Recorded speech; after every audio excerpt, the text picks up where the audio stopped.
成立呢個工作室咧，其實就想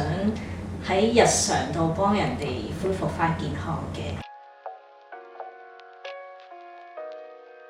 大家好，我係琪琪醫師，係廖詠琪註冊中醫師。除咗中醫師呢個身份之外咧，我係韓國嘅漢方美顏師啦，亦都係一個草本茶療師。除咗中醫體症啊、針灸啊、拔罐、刮痧呢啲治療咧，咁仲會有做一啲關於靚嘅嘢啦。咁就有美容針啦，會用好幼嘅針去刺激塊面嘅穴位，去到幫嗰啲骨膠原增生啦，同埋啲皺紋啊、色斑啊都會減退啲嘅。另外再下針嘅話咧，都仲有一個撥筋小牙，咁佢都係一個天然嘅方法，去令到我哋皮膚靚啲，放鬆我哋嘅心情，容易瞓着啲，同埋個皮膚會有彈性啦，咁同埋可以做到 V 面，將啲雙下巴呢啲位收翻埋嘅效果嘅。咁另外咧，我都仲有用一啲草本去製作一啲護膚品啊，去幫一啲有濕疹啊或者痘痘呢啲皮膚問題嘅人啦，去做一啲修護止痕嘅消炎嘅嘢啦。咁亦都有飲嘅方面咧，就有一啲茶包，咁就針對翻可能失眠、壓力大或者容易食滯嘅，食得好開心嘅，成日都咁就會有一啲唔同嘅配方去幫翻佢哋，咁就希望可以從日常去到幫佢哋養生，因為香港人就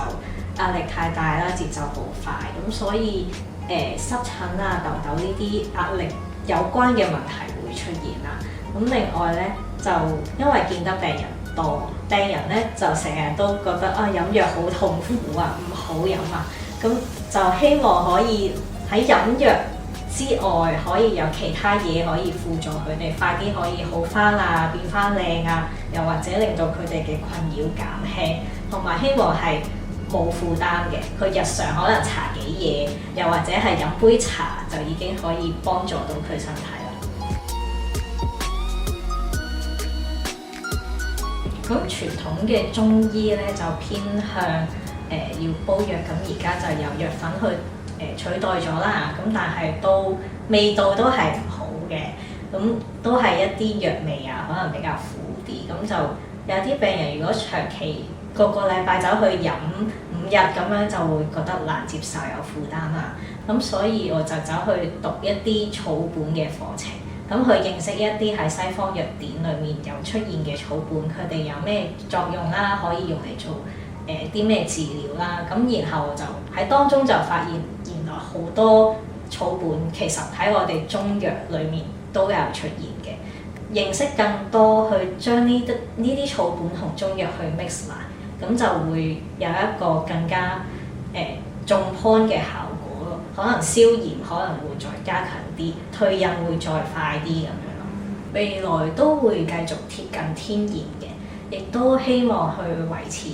大家嘅健康嘅目標咧，就係想做一啲藥香，即係可以點燃嗰啲香薰，好似我哋成日會見到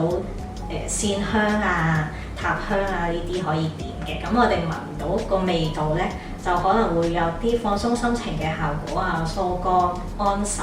又或者係可以去濕嘅效果，係啦。咁因為香港人又真係太忙啦，可能叫佢飲多杯水佢都覺得好難，所以茶嚟講雖然好日常，但係有啲人都會有啲抗拒。咁可能透過你點住之後，你做嘢可能會提神，又或者係你食得好濕滯嘅時候，可能落雨天，咁你點住聞住可以做一個去濕嘅效果，其實都係好方便嘅。咁都係一個天然嘅方法令到我哋健康啦。但係我又想做一啲 pet friendly 嘅嘢，因為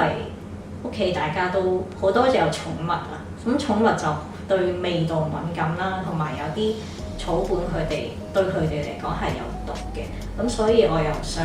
除咗可以令人健康嘅時候，我哋喺屋企點嘅時候都對小動物都可以健康啲。